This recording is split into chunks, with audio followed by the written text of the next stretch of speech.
Welcome to the Unitarian Universalist Church of Augusta here on this Easter morning.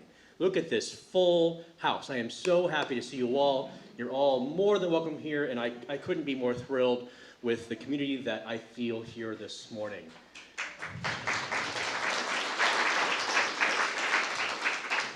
We had a couple of good problems emerge this morning. We ran out of orders of service.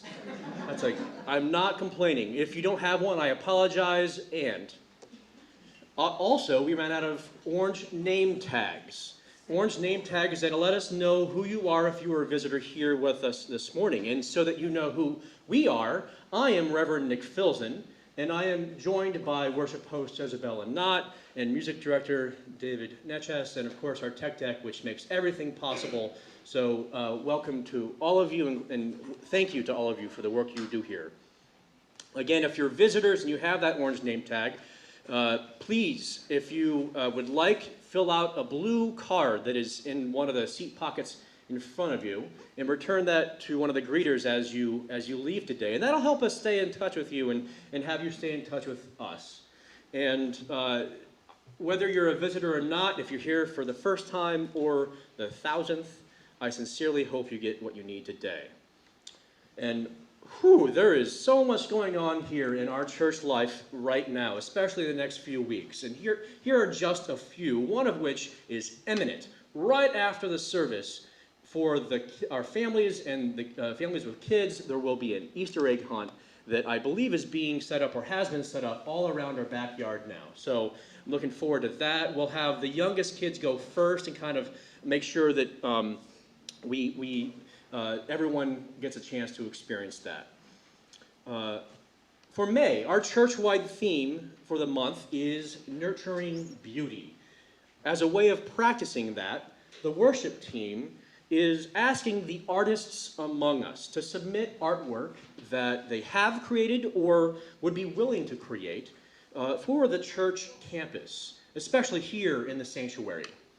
We'll then curate the submissions to have the beauty in this space here, this beautiful space that we share and that brings us together so often, symbolize the diverse multicultural community that we are and strive to be, and also really amplify our values that we share here. And at 7 p.m. on April 27th in the Common Room, there will be an opportunity for folks to create art together. If you want to come together and kind of create in community, I think that's one of the most impactful ways that beauty brings us together. I hope you can join us that evening. Again, 7 p.m. on April 27th in the Common Room. Finally, let's hear a message from Ray Randolph about the upcoming auction and talent show that they've been putting so much work into. Hey everyone, Ray here, coming at you from Idaho currently. Sorry that I'm not there with you guys in person.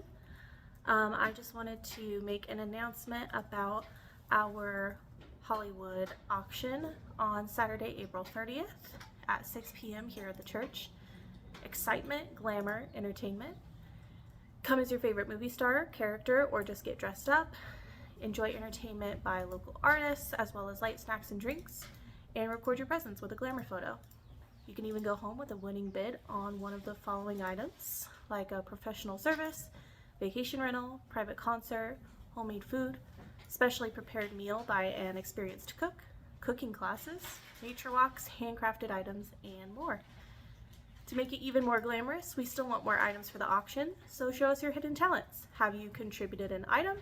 Are you inspired? Is there something you would like to see listed? Let's meet Reverend Nick's vision that all members and friends each contribute one auction item or service.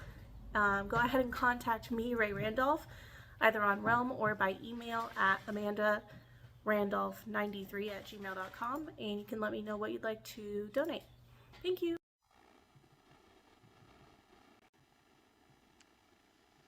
And now, as we fully enter this service here on this holy morning of holy mornings, I invite us to fully be present, be aware, be awake to all that is around us, all the beauty, all the grandeur, and all the love.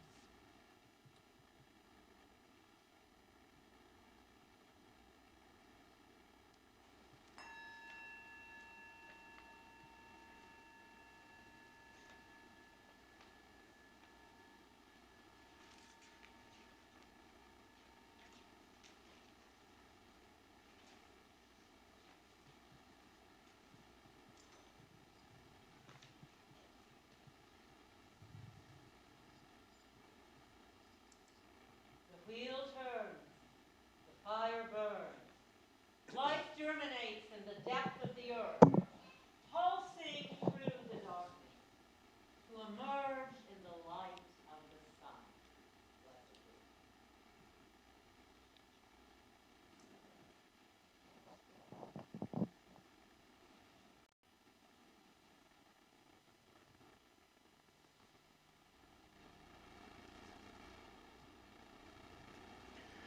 Good morning.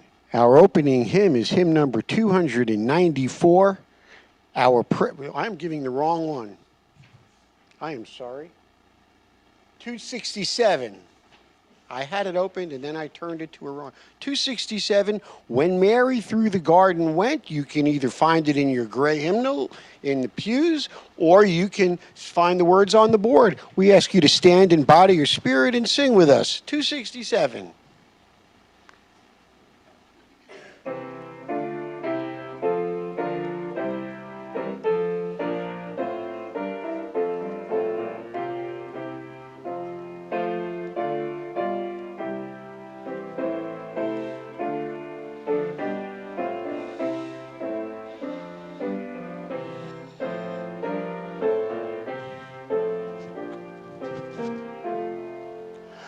When Mary through the garden went, there was no sound of any bird. And yet because the night was spent, the little grasses lightly stirred. The flowers awoke, the lilacs heard.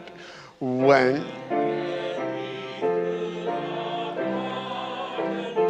the dew lay still, the flowers and grass, the waving palms above her sent their fragrance, and he did pass. No light upon the branches was.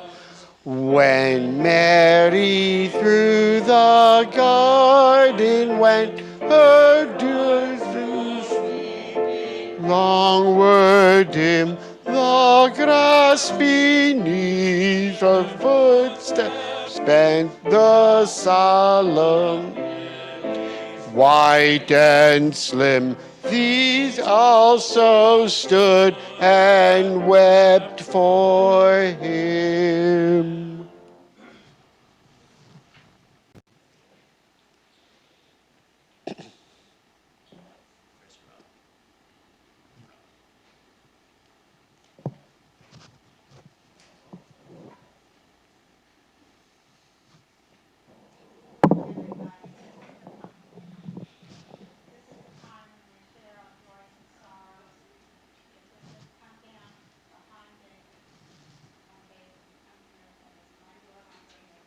Stephen, is this microphone on?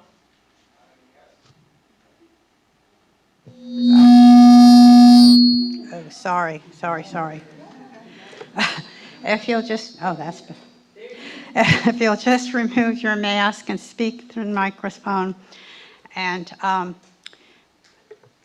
we'll start with putting a stone in water for all those who are not present with us today, and another stone for all the military people who are deployed and their families.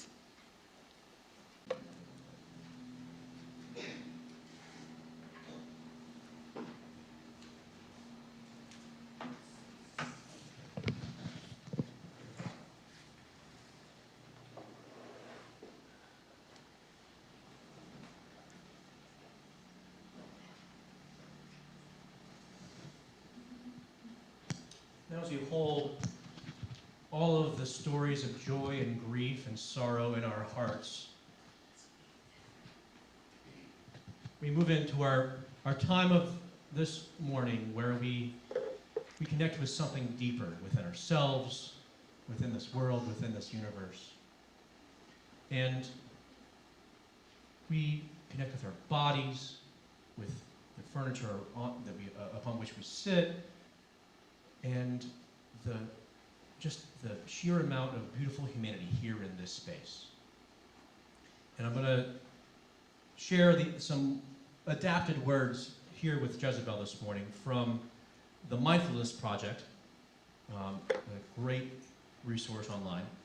And this particular piece is called Earth Day.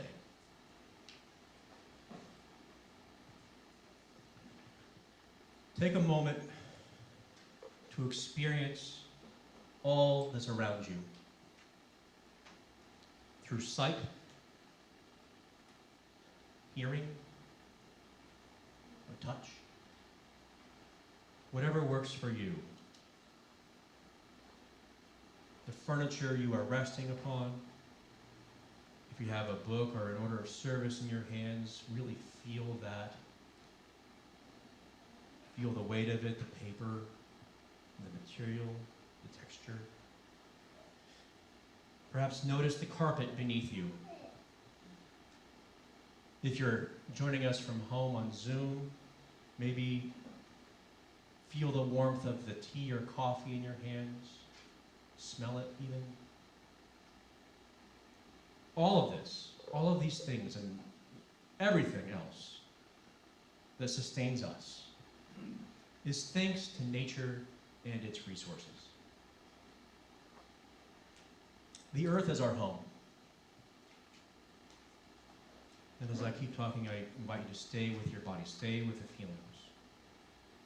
The earth is our home, but these days, the majority of us, maybe not in this room, but the majority of us humans in this world, live deeply disconnected from it, forgetful of the profound continuity between nature and self.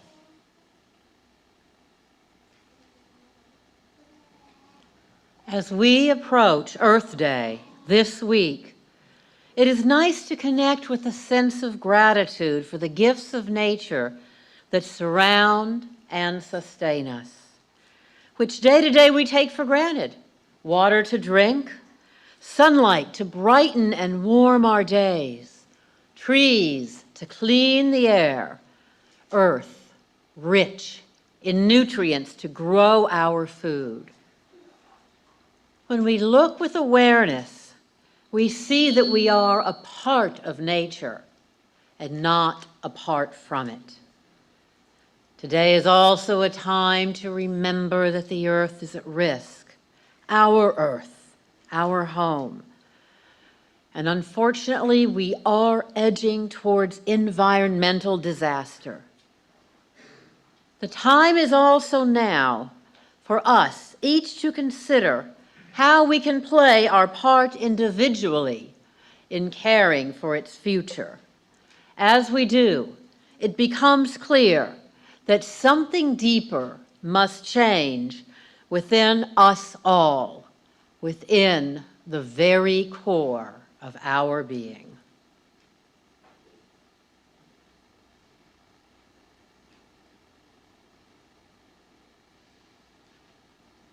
Without an urgent shift in the state of our awareness and behavior,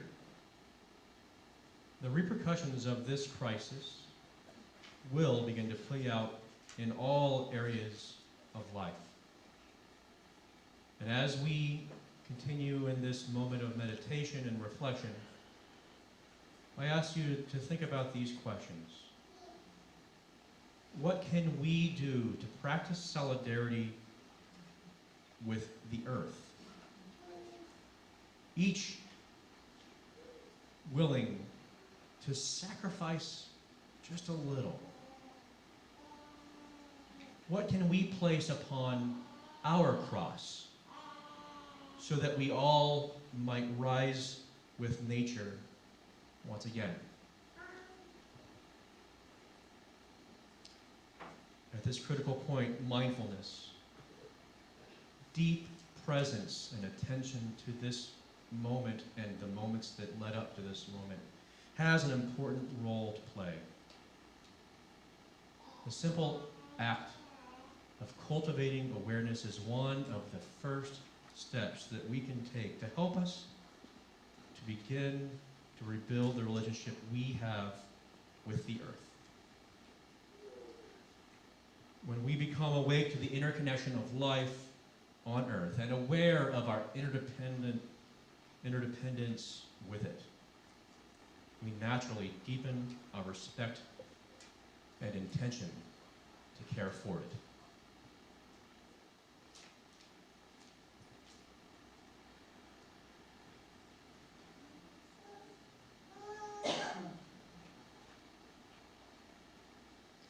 These small shifts in attention and intention allow us to begin to make choices that are better for the planet and have a common humanity at their heart. And though they may not feel much on an individual level, when they gain pace collectively, we may begin to see seismic changes taking place. I invite you now to sit silently a bit longer as you take in the beauty and grandeur of all that is around you, of all that is nature.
Blessed be.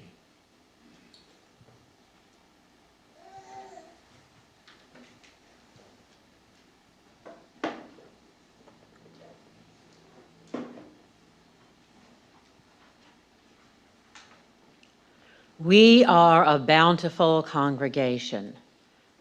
We partook in bounty that nourished our bodies this morning at that amazing breakfast. Wasn't that great? Really thanks to Jan and Moira and everybody who helped set up and cooked and cleaned and ate and came in at a ridiculously early hour just to get this good food. We are generous. And it is the time of generosity in nature, with all the greenery and the flowers and the trees, everything blossoming and flourishing. And our gardeners have been planting and are planting seeds, depending on what they're growing. They're setting up what they're going to hope to harvest this year. And that is what we do as a church as well. And the advantage is we can plant our seeds anytime.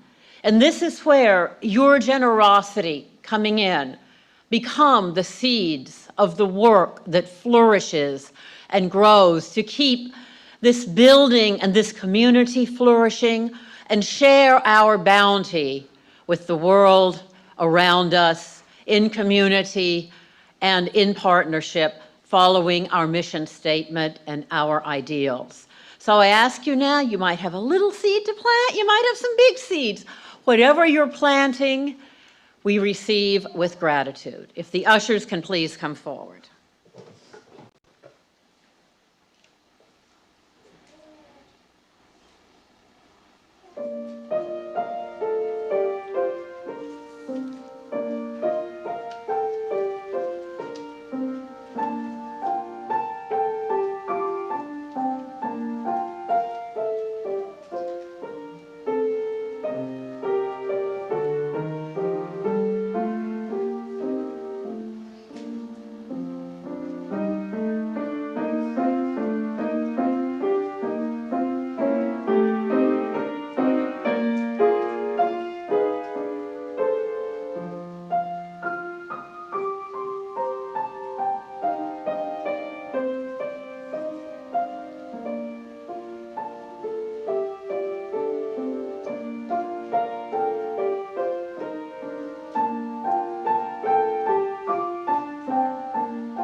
And thank you for these seeds that will allow us to grow and flourish in love, joy, and justice.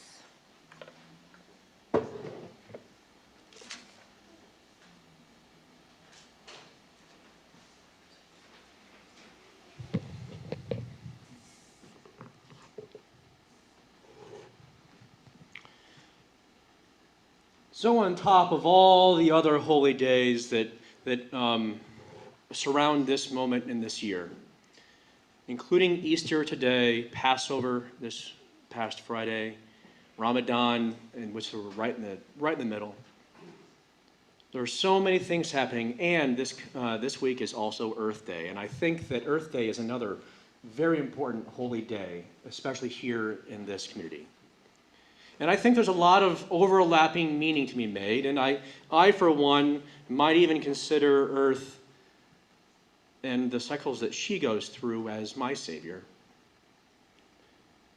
I'll think about that more at some point and probably trouble it at some point, but that's what I'm saying right now.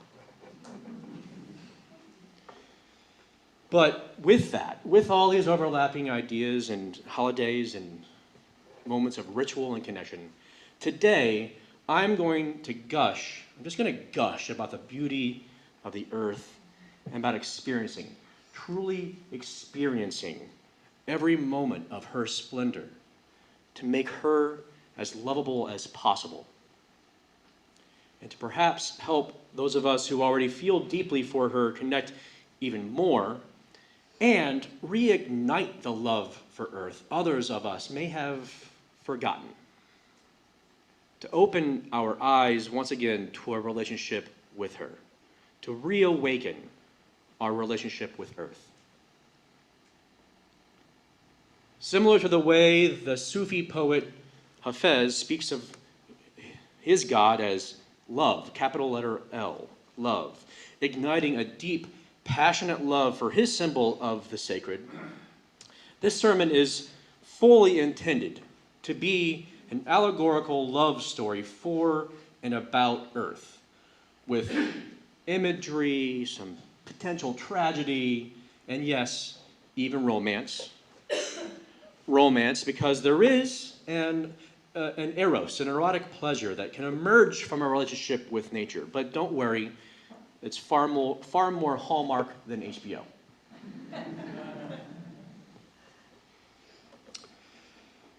Before I proceed, though, I want to share with you just very briefly a short definition of love, my short definition of love.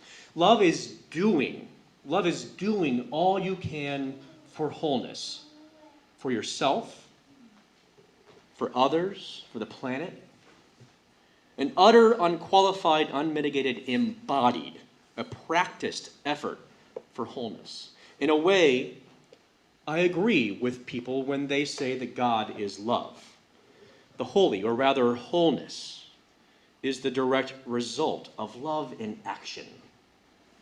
The holy and love are inescapably linked.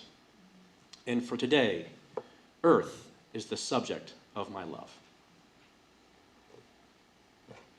We begin in the future. I woke up early, my eyes blinking awake.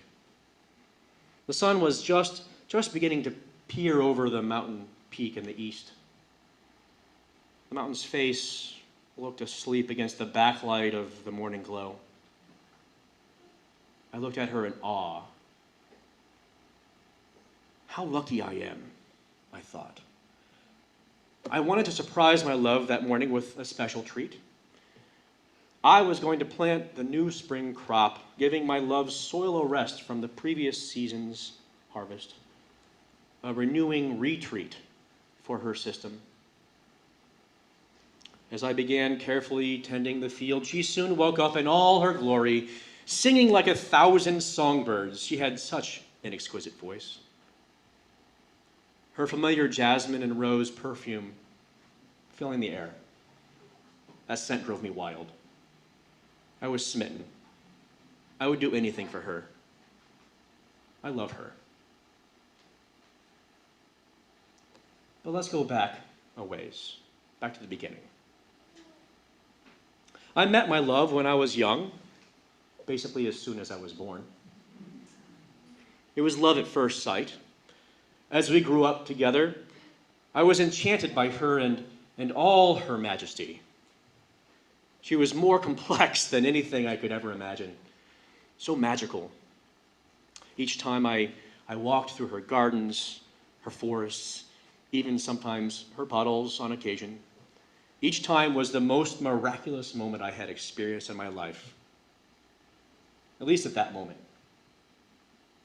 When I found a fascinating bug, like a stick bug, who was trying its best to look like a tiny part of my love's endless wardrobe, I would gently pick it up, study it closely. It was so wonderful. Life was wonderful. My love was wonderful. As a teenager, I began to take her love and all she provided for granted. There were aspects of her that I still cared about, especially technology that emerged from her, but I wasn't seeing her for her. And as I grew older, we grew apart for quite a while. I just stopped paying attention to her. Stopped paying attention to anything, really. I was basically blind to the beauty right there in front of me, all around me, and certainly didn't notice that she was starting to suffer. And never would have acknowledged I was part of that suffering, a part of her. So as she suffered, I suffered too. It seemed like everyone stopped noticing her. Nobody was paying attention, at least not to her. People put the relationship with her to sleep. Many, many people used her. They objectified her. As people took and took, nobody worried about her wholeness. Nobody loved her. I certainly didn't love her anymore, not the way I used to. I honestly barely loved myself. Like an unloved child, this kind of treatment over time made her unbelievably sick, physically and mentally. Understandably, with that kind of trauma, she began lashing out more. Her temper often grew into an unstoppable force. Some folks started to see her pain. They even started to see why she was in pain. They had to. They were starting to feel the pain themselves. Yet tragically, many others ignored her even more, denied she was sick, cared more about taking from her to serve their own needs without realizing their needs were her needs. They wouldn't survive if she didn't. It seemed love was lacking everywhere. One year, not so long ago, was especially bad. It's actually kind of turned out to be 3 years now, but it was a perpetual tempest of unrequited love. She stormed through with a never-before-seen 30 hurricanes in one summer. With her awe full strength, she wiped out whole villages of people. Cities were demolished. Thousands of people died. Other parts of her body were a fever storm. Each time her rage overheated, it became more difficult for her to cool down, leading to even more fire. As she got more and more sick, her simmer turned to a boil. Her natural cycles were being eroded by a new cycle of death and destruction. On top of this, a pestilence had swept across her surface and seemed to put every human she ever knew at risk. It was like the events that led up to that first Jewish Passover. However, this time, it was impacting the folks who were already most oppressed. The relationship between her and everyone else seemed to be completely severed, seemed to be unrestorable. The impending tragedy was Shakespearean. A double suicide seemed to be unfolding, and the story seemed to be ending. In fact, there was a chance there would be no more story to tell at all.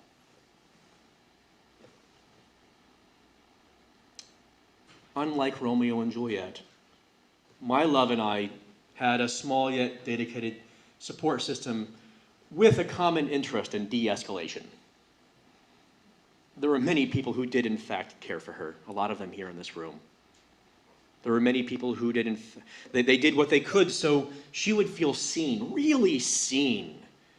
They rolled back the stone to her tomb of maltreatment. They validated her needs, which was the first step to her needs being met. I became one of those people when I started to see what was happening. I remembered how much I absolutely adored my love when I was younger, how mystified by her I was. I couldn't stand to see her in pain now, but I had to so that I might help relieve it. I had to notice that pain first. And as I watched closer and closer, I couldn't help but notice how much beauty there still was that deserved recognition. As I began to see her, work with others to heal her, to restore her wholeness, I began to love her again. I began doing the work of wholeness, holy work. Some of the technology that emerged from her became her own balm. There were now ways to share her power that modern humans required through safe, non-invasive procedures. Like a Wagnerian singer, my love already wielded the lung capacity, as it were, it needed to take the pressure off her to produce in other, more scarring ways. The relationship was becoming far less one-sided. I also started to return to her what was once hers. Good food, as it is with most, is the way to my love's heart. For her, the healthiest food and most easily edible happened to be the tastiest. She began to grow in body and spirit. She was healing. We all were. There was a renewed reciprocal relationship forming. And she was also loved by another in the sky. The sun gave her so much to make her whole. Healthy relationships are always the saving grace. We return to the future. After many years of shared effort to amend all I had done, all we had done, she and I were once again deeply in love. It wasn't easy work to come back into a relationship, but it had to happen. Without her wholeness, nobody can be whole. And honestly, she worked really hard at it too, because my love loves me. She desires my wholeness so she might be whole. I am part of her, and she part of me. Without each other, wholeness is impossible. May I always be awakening to that truth, that interdependent connection. May I never forget how much she needs me and how much I need her. And may her beauty be a reminder of that need every day of my life until I return to her as dust. Our closing hymn is hymn number 61, Lo, the Earth Awakes. In your gray hymnal or on the screen, stand in body and spirit and join us.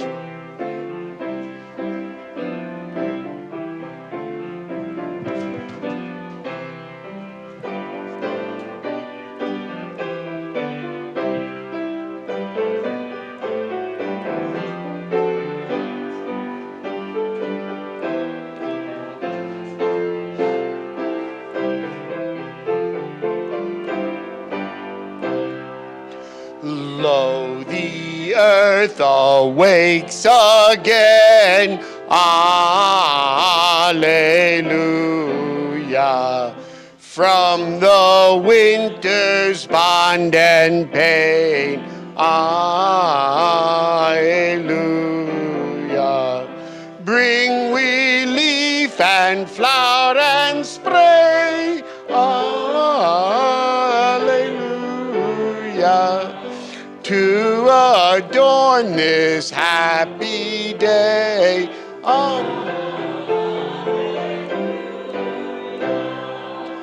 Lo,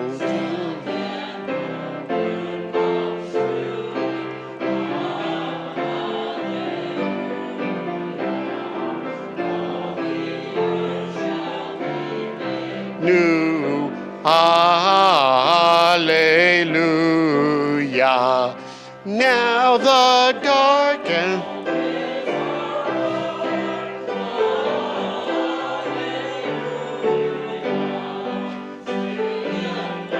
this in great form.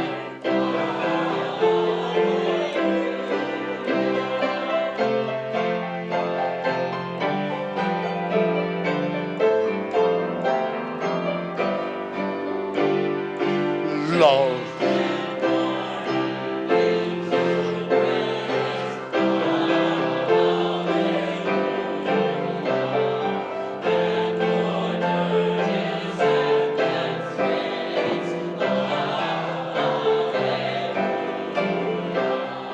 Now our spirits flow.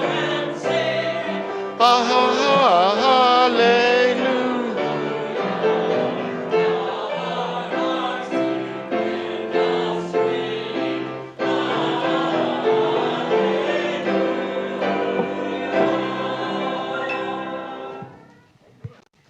Hallelujah, indeed. Thank you, David. Blissful.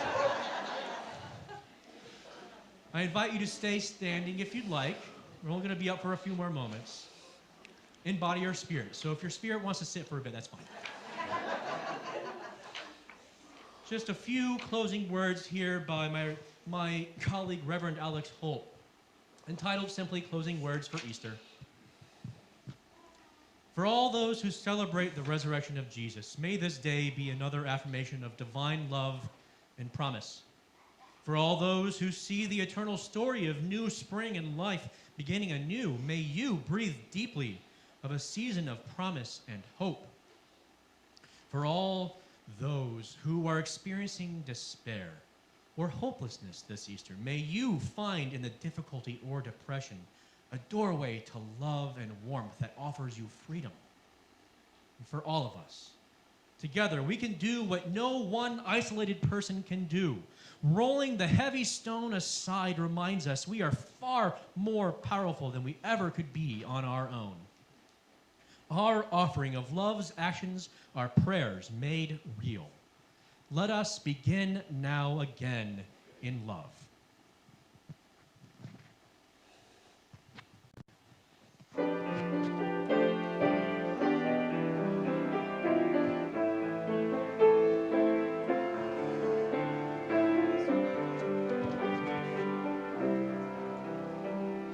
Spirit of life, come unto me. Sing in my heart all the stirrings of compassion. Blow in the wind, rise in the sea. Move in the hand, giving life the shape of justice. Roots hold me close, wings set me free. Spirit of life, come to me, come to me. Postlude is a Little Irving Berlin. Feel free to sing along if you like or dance. Choir practice resumes next week at 9:45. Anybody is welcome. Expect you all there. Now,